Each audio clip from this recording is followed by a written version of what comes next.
Good afternoon, Woke fam. It's Scott here from Woke Societies. Today we're going to talk about Nancy Pelosi's statements and how she was quote unquote set up by the hair salon she was caught not wearing a mask in. Ted Wheeler is also moving out of his apartment because how bad the vandalism is. The possible new Portland mayor says she is 100% all Antifa. Can you guys hear the bells of communism ringing on the West Coast? We are also going to hear Bill Barr torch whip Blitzer on CNN, and we're going to cover the most recent Q drops today. But first, let's just hear a word from our sponsor. Please join Pill.net today, a free, uncensored platform for sharing topics and truth. Please check out our new live streaming feature. It is dynamic, powerful, and comparable to Twitch and YouTube. Use the hot filter to check out what's hot right now on Pill.net.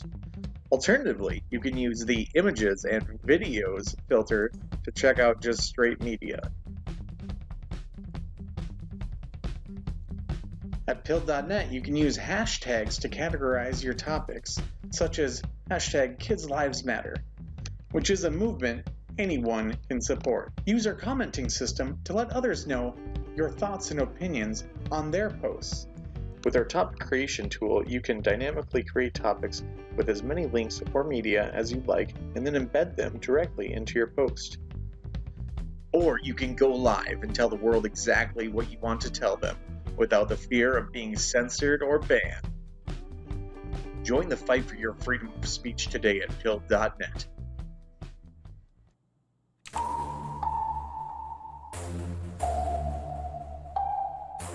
Thanks for tuning in to the land of the real. But it's like the Twilight Zone, the plan is surreal. It'll blow your mind when the plan is revealed. Bring it all to light, all the plans they conceal. Grab your flashlight, it's time to go down the rabbit hole. It's dark and hell is hot, dealing with satanic souls. The tide is turning, patriots are now in control. Apply aggressive pressure right now until they fold. Stay woke, open up your eyes and keep them peeled. All they do is lie, realize not everything is real. Through Project Looking Glass, the future is revealed. Future proves past, but there won't be any deals. Woke Society's fam, you know it's time to go. Grab your popcorn, sit back now, enjoy the show. Severe and non on the mic, so come on, enjoy the flow. The wave is rising and you know it's only gonna grow.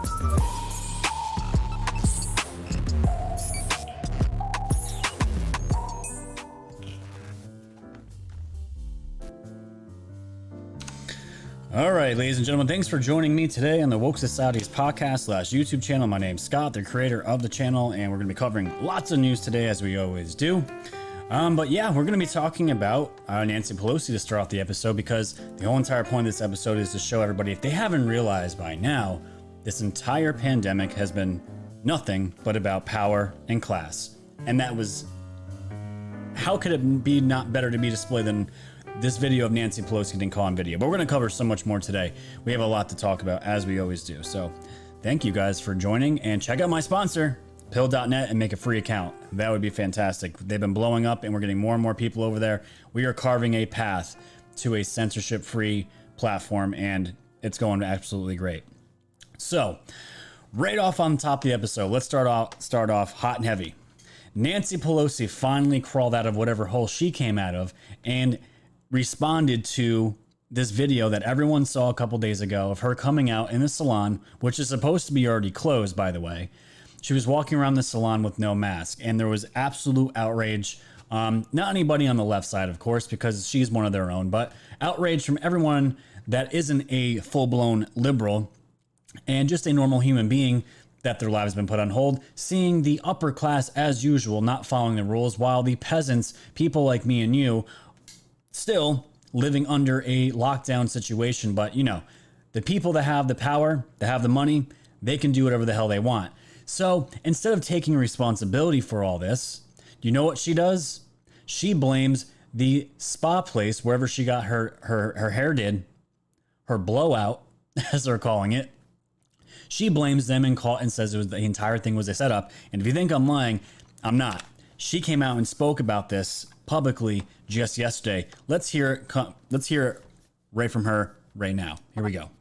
I take responsibility for trusting the word of a neighborhood salon that I've been to over the years many times, and that when they said, well, we're able to accommodate people one person at a time, and that we can set up that time, I trusted that. As it turns out, it was a setup. So I take responsibility for falling for a setup. And that's all I'm going to say on that. And that's all I'm going to say about that. The funny thing is, we're going to hear from the salon owner because she's the one that ultimately leaked out this video. She was saying that the county, the district where this happened is Nancy Pelosi's own district. And the worst part about it is they haven't opened yet for any of these spas to be open in the first place. So right off the bat, none of this makes sense when she's talking about this whole entire thing was a setup and it's for one-on-one people, one-on-one person interactions only, which isn't true because out in California, there's people doing haircuts and spa things out in parking lots with more than one person at a time. So she's caught lying, and she looks so much worse by saying this entire thing was a setup. She doesn't take, even if it was a setup, Nancy, even if it was and that was true, you still weren't wearing a mask. Was the setup part of did they take your mask and throw it out the window as soon as you walked in and you just had nothing left? You couldn't pull up your arm or anything?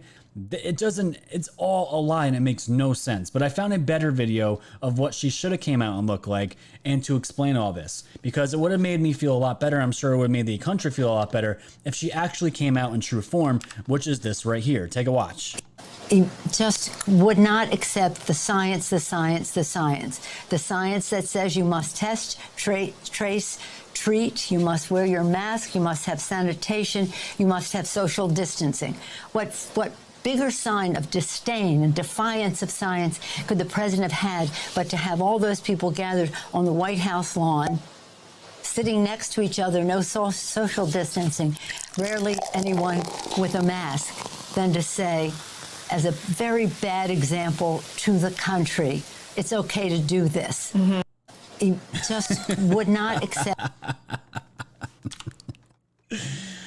Oh, the fizzing in the background of the wine bottle popping open made that video. But isn't it so true? Isn't it so true? And this more than anything, it just shows the complete picture of what 2020 has been like since this entire thing has started. And it's been a really just shitty year in some ways, and in some ways it's been a really good year personally as a blessing. But for most of the people in the country, a lot of people are suffering still, and their businesses and lives have been ruined for sure by now, because we're into the 6th month and on now. And for most businesses of doing no business and the people that work for them, the employees are gone most likely, and there's no business to go back to. And in certain areas, in some cities, your business doesn't even exist because it was burned down. It's just really hard to watch someone, especially, this is just as bad as Cuomo for me in New York, living in California, listening to these people. And you wonder how normal people haven't risen up and gone out to their leaders and made a huge stink about this, especially this situation happening right now. It just blows my mind. But it was really cool to hear from the actual spa owner who had the video and released it, because she was absolutely ravaged by this. And Tucker Carlson gave her a platform to talk about and give her side of the story into what happened. So I'm going to play just a piece of it, because this owner, obviously, she doesn't do interviews very well. It was hard for me to watch. It was a very boring interview, to be completely honest. So I just got the one clip I want you guys to see out of the 5 minutes, the 1 minute out of the 5 minute interview that I have here. This is from the Daily Caller. And one of the quotes here is, if she is in there comfortably without a mask and feeling safe, then why are we shut down? And this is the actual conversation we're going to start here. Take a watch. No, it's too long. So your business has been destroyed by this. How do you feel about seeing the most powerful woman in America come into your salon in violation of the rules she supports, get caught, and then blame you for it? To be honest, it was more hurtful.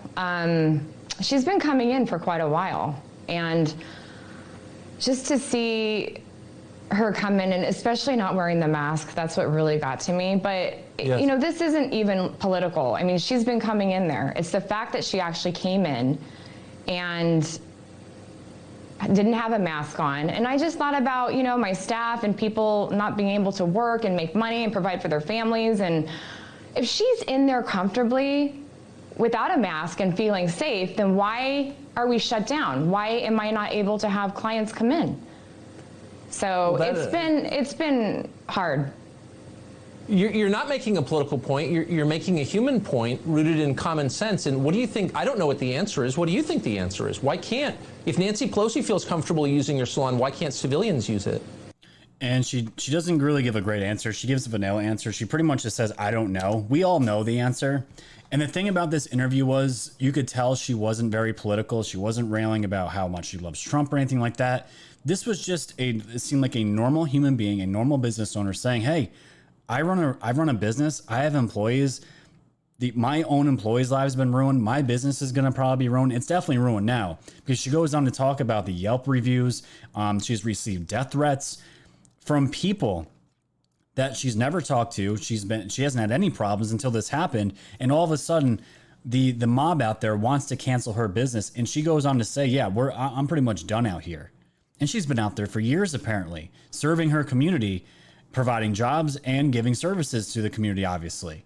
And she says Nancy's been coming here for a while now. And she's pretty much saying the ball's on her to come in here to do it when we're supposed to be closed. One, you're already here. Your assistant booked something and pretty much said, hey, this is Nancy Pelosi's rep. She wants a haircut from you. Can you guys open? I don't know if that was the conversation, but we can assume how the conversation went. Nancy Pelosi, as disgusting of a human being she is, she does carry a lot of weight behind her name, and she's a pretty powerful woman, as much as that kills me to say, knowing what she stands for. So this happened, and her business essentially got canceled because of this, and she's received, like I said, death threats, terrible Yelp reviews, just Twitter, everything you could possibly imagine coming from the mob because of this, because the mob is now saying she threw Nancy under the bus. And they said, why was she filming there? And she goes on to say in the interview that she's had the camera in there for 5 years for for security reasons anyways. She wasn't just waiting for Nancy to come in there, flip the camera on and turn it off, and then throw the video out to the wolves and let the media absolutely have at it. That's not what happened at all here. So it was just really funny to see this happen and carry out full time, and to hear Nancy's excuse of this whole entire thing was a setup. These people think we're so dumb, and it's really hard to report on this stuff on a daily basis as much as we do, but we have to do it. We have to do it because no one else is going to. So sticking on the West Coast, because it's such a cesspool out there, not that the East Coast over here in New York is any better. We're going to get to New York as well in this episode. Portland Mayor Ted Wheeler moving to avoid rioters targeting his home. This is from the New York Post. The Democrat mayor of Portland, Oregon is moving from his $840,000 condo to avoid rioters. I love how they include the amount of the condo there.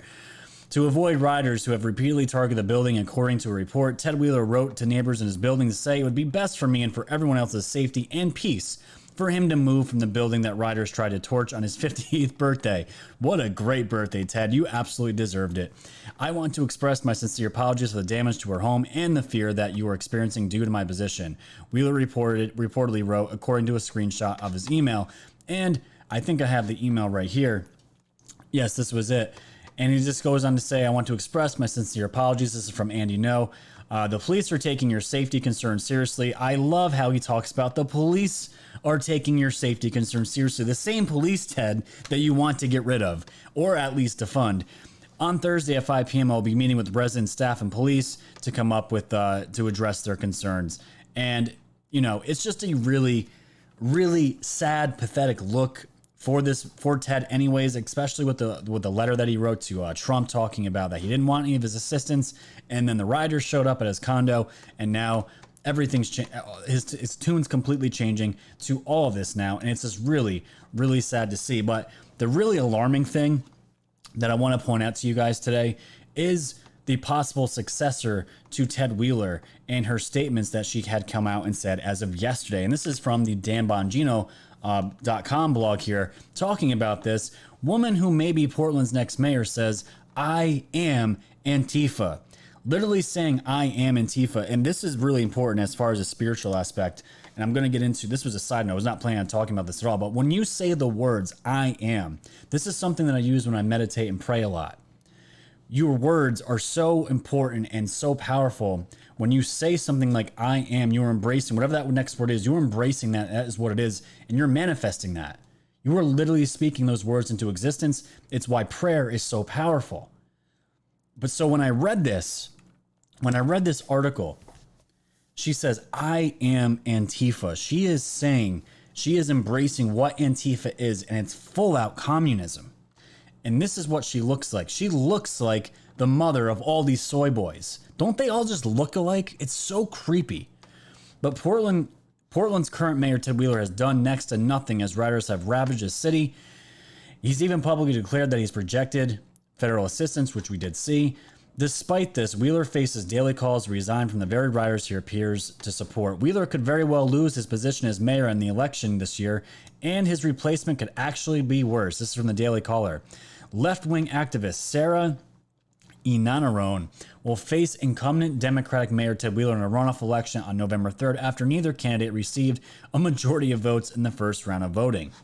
Wheeler beat I don't know her last name, Inanarone in the first round of voting, but has faced criticism on both sides of the political spectrum over his handling of the city's nightly unrest. And she says her platform includes a housing for all. Oh, you gotta love that. Gotta love that. Sounds like a sanctuary city to me. Plank and pledged to slash the city's police funding, identified herself as a member of the Antifa movement in a January 2019 tweet. To those who say Antifa are violent thugs, I am not a violent thug, and I am Antifa, she wrote. I am Antifa because the red hats are coming after brown and black people, after Jews, after queer and trans people, and more. They are coming after our democracy, she added. And this is something to point out because I don't think people really realize why these people, how can they go out and do these things and be so motivated? Besides the financial backing and the organization they have from outside people that are pulling strings as well. People need to realize, you guys need to realize Antifa, these kids, a lot of them are kids, but some of them aren't. They really believe Trump's a fascist and that he is bringing fascism back himself and creating an army to take out Antifa and all these other people. And they truly believe this. We saw it when the Trump supporter got assassinated on the sidewalks in Portland for just wearing something to support the president. Assassinated for it. People ask why, how are they doing this? It is propaganda, and this is communism. It's straight communism. And once that poison is in their system, it is almost impossible to get it out. And we're seeing this happen and play out right now. And when you're seeing rhetoric like this, I am Antifa because the red hats are coming after brown and black people, after Jews, after queer and trans people, and more. They truly believe that, ladies and gentlemen. And this is why it's a serious threat and why they were labeled what Antifa was labeled. A terrorist organization. That's not an exaggeration. This is straight up indoctrination of younger people, especially. And that, once that indoctrination happens, it's hard to get it out of them. And it turns into a very, very dangerous situation. But on the other side of it, we've heard reports of these people, of how violent they are, how brass they are when they're in front of police, and especially when they see police. They get really triggered. But I found this story on The Blaze, which I thought was really funny, which is going to lead me to my next point. Antifa commander cried in fetal position after being caught with flamethrower, smoke grenades on way to protest. Matthew Banta was previously arrested and posted bond after allegedly pointing loaded rifle at cop. A Wisconsin man was caught with a flamethrower, smoke grenades, and fireworks while heading towards a protest in Green Bay over the weekend. He's 23. Matthew Banta is charged with obstructing an officer and 2 counts of felony bail jumping, the station reported. He's also known to be a violent Antifa member who incites violence in otherwise relatively peaceful protests. Okay. Believe it or not, Banta is also known as Commander Red, police told the station. And I'm not sure why the rest of the article is not loading here, but I'll refresh it. Let's see what happens. There we go. So Green Bay police told WBA AY. They were called for a whole bunch of white people with sticks, baseball bats, and helmets headed towards... I don't know why it's doing this right now. It's got to be something with an ad. But pretty much the article goes on to say that Commander Red here, after he was put down by the police, ended up in a fetal position crying. And I've heard reports. I also saw this on the Tim Pool podcast yesterday. One of the reporters that he was interviewing is on the ground, and he has boots on the ground in these cities. And he noticed, and he sees a lot, when these kids actually get arrested and they're in the jails, they are like school children, church children, very respective, not yelling and screaming. They're usually crying. They're very upset. And as soon as they're let out, they're like good church boys and girls saying, we won't do this again. But you won't ever see that in the mainstream media. And it's just funny how these people are labeled like Commander Red here, walking around with flamethrowers and fireworks and smoke grenades.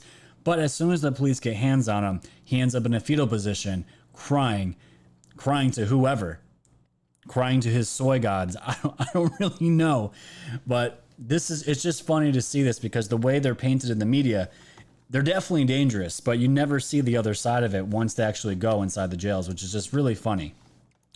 But what's not funny is what is actually going on in Oregon, because now, like I've been talking about, of nowhere, they're now taking a stance against these protesters and rioters. And this news out here that came out from Andy No was very, very interesting. They're talking about the Oregon state troopers have been cross-deputized by U.S. Marshals. This means the rioters arrested by OSP may be subject to federal charges rather than state charges that are automatically not pursued by the DA here, Mike Schmidt. And we were talking about yesterday on the show, and on Method Show as well, that these people aren't being prosecuted once they go into jail. They spend a couple hours inside the police precinct and they're let right back out because no one's being held accountable. And the reason why the neighboring sheriff's departments in Oregon here, they're not helping, because they literally said, we are not going to send extra troops because that's not going to be the problem. We can send as many troops as you want. It's still not going to fix the problem, because no one is being held accountable. The people that are causing the crimes are not being held accountable. Well, now that the state troopers are being deputized by U.S. Marshals, that upgrades them to a federal agent. Now, once anything happens to a federal agent, any act of violence, any arrest that happens, those are federal charges now, and they stick.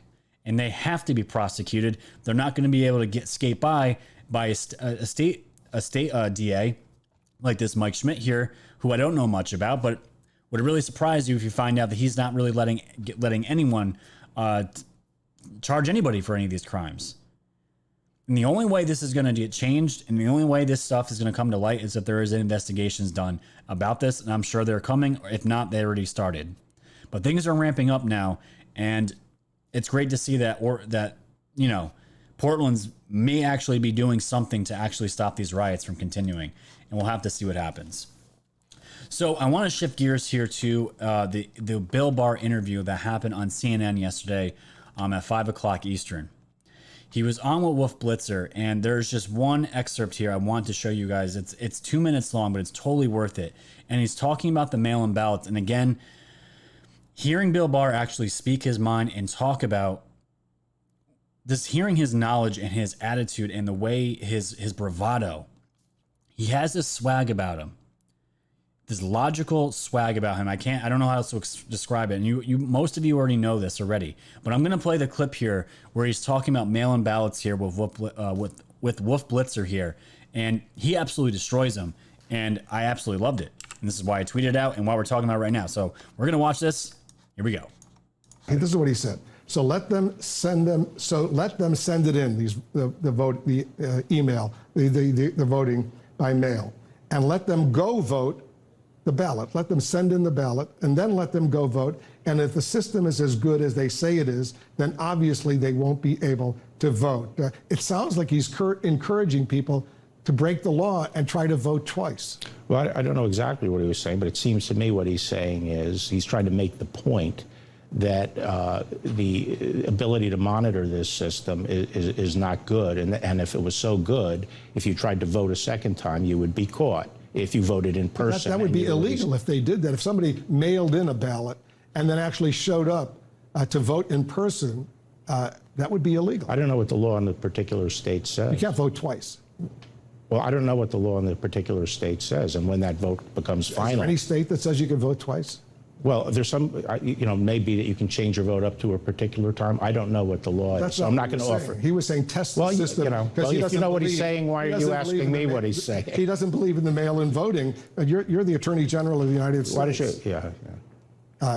Yeah. He said if you expand mail-in voting, this is the president. This is, it's reckless. Well, this is a sort of cheap talk to get around the fundamental problem, which is the bipartisan commission chaired by Jimmy Carter and James Baker said back in 2009 that mail-in voting is fraught with the risk of fraud and coercion. But since then, there have been until a lot this of investigations that haven't proved it. Let me talk. Yeah, please. And since that time, there have been in the newspapers, in networks, academic studies saying it is open to fraud and coercion. The only time the narrative changed is after this administration came in. But elections that have been held with mail have found substantial fraud and coercion. For example, we indicted someone in Texas, 1,700 ballots collected from people who could vote. He made them out and voted for the person he wanted to. Okay? Because that kind of thing happens with mail-in ballots. Honey Badger got the wolf there. Honey Badger got the wolf, and I love when he said, can you please just let me talk? He says, yeah, please. The thing is that I love about Bill Barr, and it's kind of the same attitude with me when I come across problems in my personal life. Where is the fundamental problem? Get rid of all the BS. Get rid of all the nonsense that's surrounding it. Get to the crux of the problem. What is the fundamental problem? And let's fix that. And he throws it right out there back in 2009, literally talking about how it was back in 2009. It was suggested that mail-in fraud is mail-in ballot. It is mail-in fraud. Mail-in ballots are completely fraudulent, and that narrative has not changed until this administration took office. I never heard of anything going on mail-in ballots back in the day when Obama was in office. And remember, I voted for Obama as well. I didn't hear anything about mail-in ballots being a problem or any of these other things. Apparently they were, but it was never an issue that was in the forefront of the mainstream media. Even if you don't follow these things, you do hear inklings of them. It's almost impossible because of the culture we live in now, because pop culture at this point is essentially dead. This new culture, whatever you want to call this culture that we're in right now, it has taken over everything. It has taken over everything. But Barr asked him a simple question. If you know what he's saying, why are you asking me what he's saying in regards to the president? And he absolutely torches him. And I just love Bill Barr's take on and his approach to everything, how he gets right to the crux of the problem and just calls it out. And when he's able to talk, he lays it right out. It's very easy to follow. Common sense, logical. This isn't political. This is just common sense. And the media and these people have warped so many things and twisted so many things that just does not need to be twisted. And they turned it into this monster of what it's created. So I love seeing Barr talk in general and seeing him torch any CNN talking head.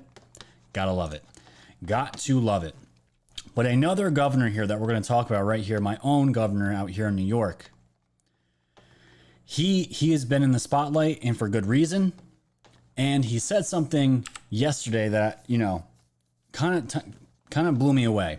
He says, Governor Cuomo says Trump had better have an army to protect him if he decides to come to New York City. And this to me sounds like a threat in a certain way. But what is he talking about? New York Governor Andrew Cuomo on Wednesday all but threatened President Trump's safety if he returns to New York City in a rant responding to an exclusive story by the Post that Trump is looking to pull federal funds from lawless cities, including New York. Cuomo called an emergency press briefing within half hour on Wednesday night to tear into Trump for the order which cites New York's rising murder rate and defunding of the NYPD. He better have an army if he thinks he's going to walk down the street in New York. New Yorkers don't want to have anything to do with him, which is completely ridiculous, the Democrat said, all but threatening the commander-in-chief. But Cuomo, who like Trump hails from Queens, wasn't done. He can't have enough bodyguards to walk through New York City. People don't want to have anything to do with him.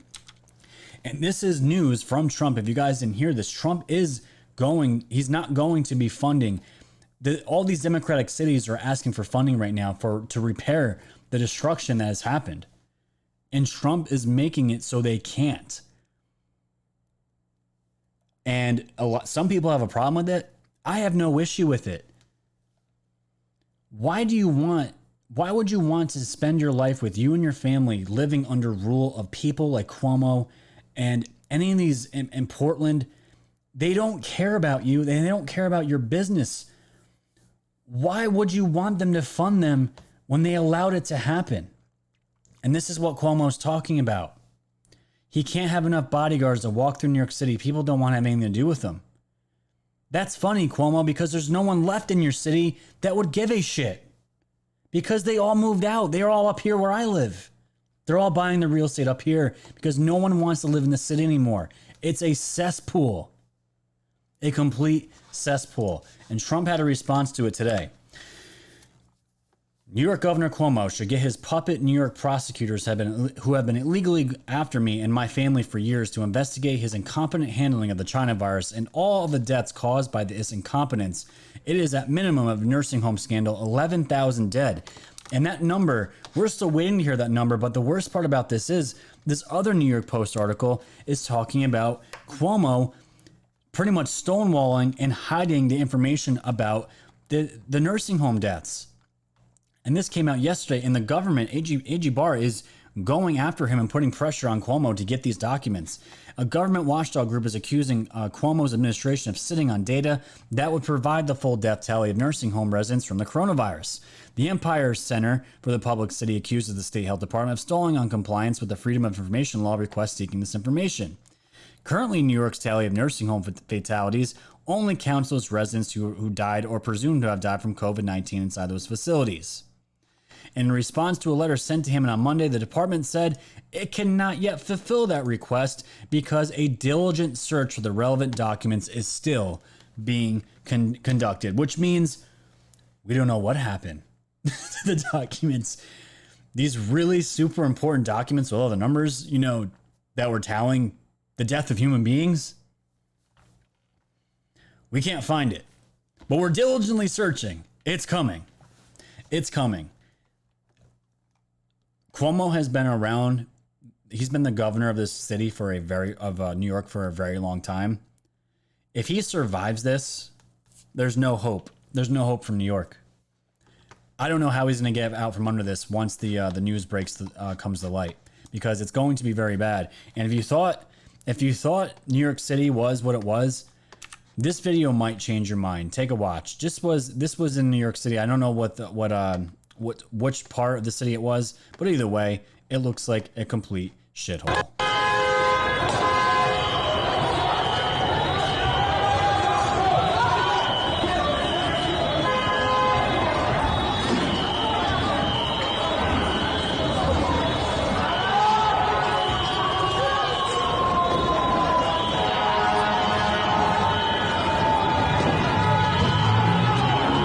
Now we got a Rolls Royce, bro.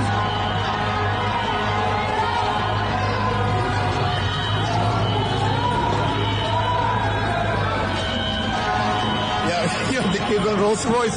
Yo, look at this shit. Oh my God. Wow. Yo. Holy. Now you got issues. If you got a Rolls Royce and you're stealing TVs, you got problems, man. You got problems. Now, I think this video was from the beginning of when the riots started. It looked very familiar to me, but either way, when I saw the city in the shape that it was in when I was still working, it looked just like this. It wasn't at night, so there wasn't as many people looting, but it looked like a war zone. It looked like a war zone. And the funny part is, living in New York this whole time, Cuomo's state trooper detail, and everyone knows this, his personal state trooper detail, they hate him. And most state troopers that I've come in contact with throughout the years, they can't stand him. So to have him sit there and pretend like you come to New York and there's going to be like a line of people that just, they hate you. You're going to need thousands of people to protect you on these streets. Dude, go F yourself. Go F yourself. And I'm censoring myself right now, but that's how I feel about it. Go F yourself, Cuomo. He is part of this whole entire, this puppet master with all the Dems. He is just one of the four, especially with the nursing home deaths. So really, really disgusting. But want to transition here one more time before we get into the few Q drops that came out yesterday. Talking about Facebook here, and it just blows my mind when Zuckerberg went in front of Congress again saying they are not going to be the arbiters of truth, but yet here we are, example number 587 of how they are being the arbiters of truth. This is from ABC News. This just came out today. Facebook moves to target misinformation before election. With just 2 months until the U.S. election, Facebook says it is taking additional steps besides censoring and banning Patriots accounts and their personal profiles like they did to me. Facebook is trying just 2 months before the U.S. election to better police political misinformation on its platform. The company said Thursday it'll restrict new political ads in the week before the election. I just want to note here, they specifically said new political ads. Keep that in mind. This election is not going to be a business as usual. We will have a responsibility to protect our democracy, Facebook CEO Mark Zuckerberg said in a post on Thursday. That means helping people register and vote, clearing up confusion about how this election will work, and taking steps to reduce the chances of violence and unrest. Now, this last part I highlighted here. Facebook has long been criticized for not fact-checking political ads or limiting how they can be targeted at small groups of people. There is somebody that you guys may have heard of that had a particular issue back in January about Facebook and Zuckerberg, and specifically political ads that were not agreed upon. And if you guys know what I'm talking about, if you guys know who this person is, you might know him as George Soros. And if you're wondering what I'm talking about, this is the Business Insider here with the sauce. George Soros says Mark Zuckerberg should not be left in control of Facebook. And Soros argued that Facebook's policy decisions on political advertising were benefiting President Donald Trump, and that the interests of Trump and the 35-year-old billionaire CEO are aligned. Zuckerberg and Chief Operating Officer Sheryl Sandberg must relinquish control of Facebook, Soros said, suggesting they must be forced to if necessary. Completely forced. Soros has no problem by taking force and taking Zuckerberg out of his company. But the problem was he had an issue with political advertising. Let's go back. Facebook has long been criticized for not fact-checking political ads. That was back in January. And now all of a sudden, we are now going to be making sure that political ads are being fact-checked, and they're being checked now. And let me just see here. Let's see. There it is. Right here, Facebook CEO Mark Zuckerberg, we have all the responsibility to protect our democracy. That means helping people register and vote, clearing up confusion about how this election will work, and taking steps to reduce the chances of violence and unrest. And the worst part about this is Facebook is not allowing any political ads at all run the week before the election. And you want to talk about political interference, you want to talk about Russia, it blows my mind. Blows my mind. This is what we got. This is what we got here. So if you guys are still on Facebook, I understand why you got family on there. Get rid of them as soon as you can. There are better platforms being built right now, I can tell you, that you won't have to worry about losing all this stuff, and you can speak your mind, because Facebook has proven time and time again, they will lie to Congress's face, they will lie to your face, and just like the communists that they all are and out in Silicon Valley, they are going to censor you because you do not agree with their narrative. And that's just the case. That's just the case. So before we get into the Q drops, let's slip in here Sleepy Joe here, because he always has to make an appearance because he is now out of the basement and giving us fantastic sound clips as always. So take a watch and laugh before we drop into the Q. And stop your boast about never being seemed at what you can do anything. You always talk about your ability to negotiate.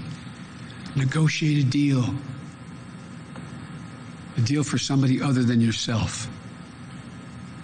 Now I'm happy to take questions you may have. I guess staff's going to call on whoever. Fire away. Great. MJ?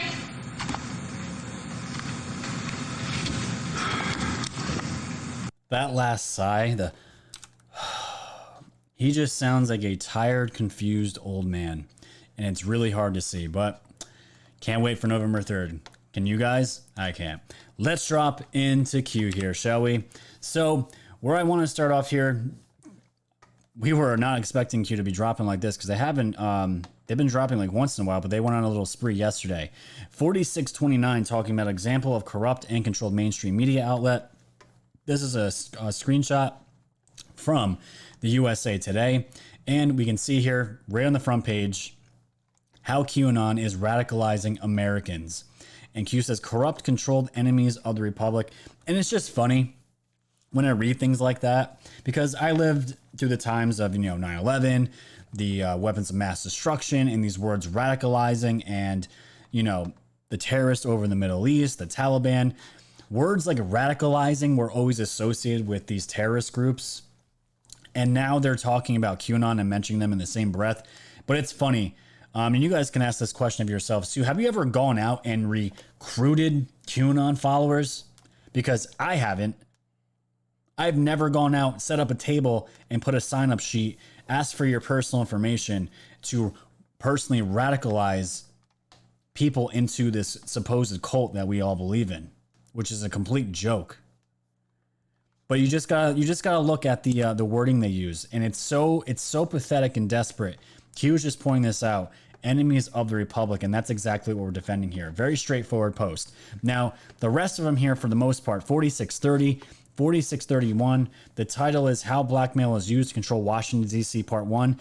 And this is essentially, I'm not going to read all these. This is a list of Democrats and Republicans doing crimes against children, and we don't have to get into the specifics of what that means. But they go on into two other drops here, 32 and 33, listing name upon name upon name upon name, and the central theme obviously is crimes against children.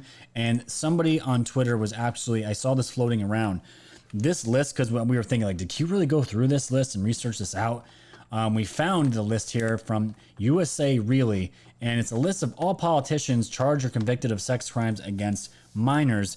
And literally, this was copy pasted, looks like word for word. And the entire list is right here. And it's a long list. But the thing I wanted to point out is this is from July of 2019. So knowing this now and seeing how big the list was from back then, we're not even in 2020. And we know, especially with cybercrime and all the pedo takedowns that we've seen because of COVID, with being online so much, kids are getting targeted more. So I can't even imagine what that list looks like now. But the common theme as well is that these are the elected leaders, the people that are making the decisions. These are the ones that are all participating in these crimes against children.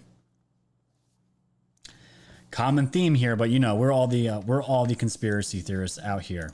And the last thing that Q dropped yesterday, 4634. Why did it take a political outsider to finally, and the finally is in the kill box, confront China? And it's a very straightforward question with a very straightforward answer. We elected Donald Trump, the outsider to the DC swamp. He came in with good intentions to bring America back and to make America first. And when you make America first, it's directly contradicting what China wants and their infiltration. And up until Trump,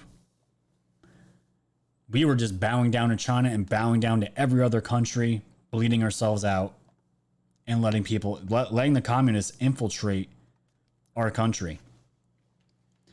And right now, Trump is the only person that is stopping this from happening. And again, very simple answer to a very simple question. I'm sure all of us can answer that. So that is the episode today, ladies and gentlemen. Thank you for joining the Woke Society's podcast, as I always do on Tuesday, Thursday, and Saturday.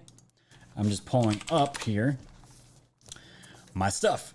Go check out my YouTube channel once I pull it up here.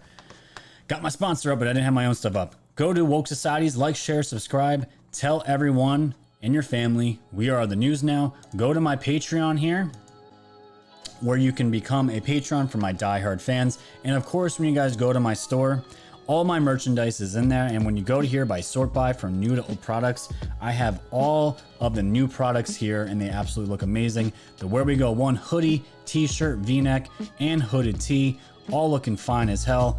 And the Fake News Network mug and the Where We Go One, We Go All, and Punisher 32-ounce Yeti style water bottles that my brother and Bruce make in their 2 local shops here in New York. And just go check it out. You're supporting 2 local businesses here in New York, and it helps the channel out tremendously and allows me to do this on a full-time basis. So thank you guys all for the support. Check out pill.net, a censor-free social media platform, also with live streaming now, which is fantastic. It's free. Go check them out. Get on the new wave of social media because we are cutting the ties with big tech right now in real time. So thank you guys for joining. Like, share, and subscribe. And as I always say, stay safe, stay warm, and stay woke.